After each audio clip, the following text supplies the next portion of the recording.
Градоначалничката на општина Кисела Вода Бети Стаменковска-Трајковска информираше дека започна акција за отстранување на хаварисаните и напуштени возила кои го узурпираат јавниот простор на територија на општината Кисела Вода.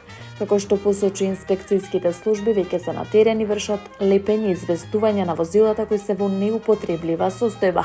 Акцијата се спроведува врз основа на претходно мапирање направено во соработка со местните заедници, при што се евидентирани локациите каде овие возила ги блокираат паркинзите, тротоарите и зелените површини.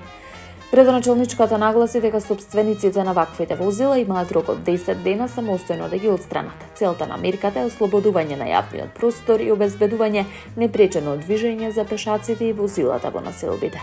Во спротивно, доколку возилата не бидат дислоцирани во предвидениот рок, општинските служби ќе донесат решение за нивно присилно подигнување. Оваа постапка ќе ја спроведе колективниот постапувач Green Road, кој ќе ги транспортира возилата до соодветно собирно место. Од општина Кисела Вода посочуваат дека со оваа акција ќе се подобри урбаната уреденост, безбедноста и квалитетот на животот на граѓаните. Воедно се испраќа и порака за поголема одговорност во користењето на јавниот простор.